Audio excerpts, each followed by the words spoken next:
Hello வணக்கம் மக்களே. இந்திய கிரிக்கெட் அணியின் புதிய பயிற்சியாளராக கௌதம் கம்பீர் செயல்பட்டு வருகிறார்.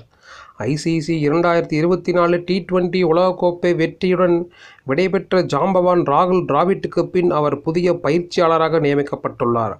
அவருடைய வழிகாட்டுதலில் இலங்கைக்கு எதிராக முதலில் விளையாடிய T20 தொடரில் வென்ற இந்தியா ஒருநாள் தொடரில் 27 ஆண்டுகள் கழித்து பரிதாபமாக தோற்றது.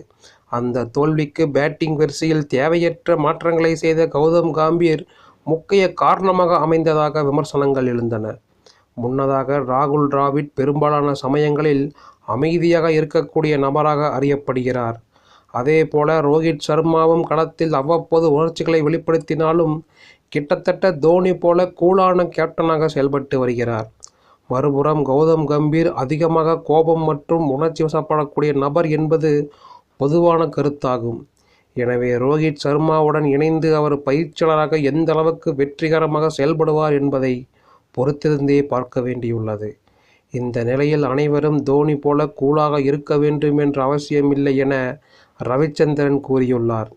ஏனெனில் ஒவ்வொருவருக்குள்ளும் வித்தியாசமான குணங்கள் இருக்கும் என்று அஸ்வின் கூறியுள்ளார். எனவே ரோஹித் சர்மா, கௌதம் கம்பீர் ஆகியோர் வெற்றிகரமாக செயல்படுவார்கள் என்று தெரிவிக்கும் அஸ்வின் இது பற்றி பேசியது. கௌதம் கம்பீர் தீவிரமானவர். ரோஹித் மற்றும் கௌதம் பாய் ஆகியோரின் தலைமைக்கு இடையே ஒற்றுமைகள் உள்ளன. ஆனால் ரோஹித் சர்மா இதை இலகுவாக வைத்திருப்பார். கௌதம் பாய் தீவிரமான நபர். ராகுல் டிராவிட் பாய் போலவே அவரும் இந்திய கிரிக்கெட்டை பற்றி மிகுந்த ஆர்வம் கொண்டவர்.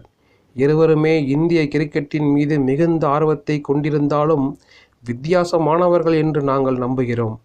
பொதுவாக MS தோனி கூலாக இருப்பதால் அவரை போலவே அனைவரும் இருக்க வேண்டும் என்று மக்கள் விரும்புவார்கள். அது அப்படி அல்ல. இங்கே ஒருவருக்கும் சொந்த வழி இருக்கிறது. அதற்கு நாம் ஆதரவு கொடுக்க வேண்டும் என்று கூறினார். அவர் கூறுவது போல தம்முடைய வழியில் கேப்டனாக செயல்பட்டு கௌதம் கம்பீர் 2 IPL கோப்பைகளை வென்றுள்ளார். மேலும் இந்த வருடம் ஆலோசகராக அவர் கொல்கத்தா 10 வருடங்கள் கழித்து கோப்பை வெல்ல உதவியது குறிப்பிடத்தக்கது.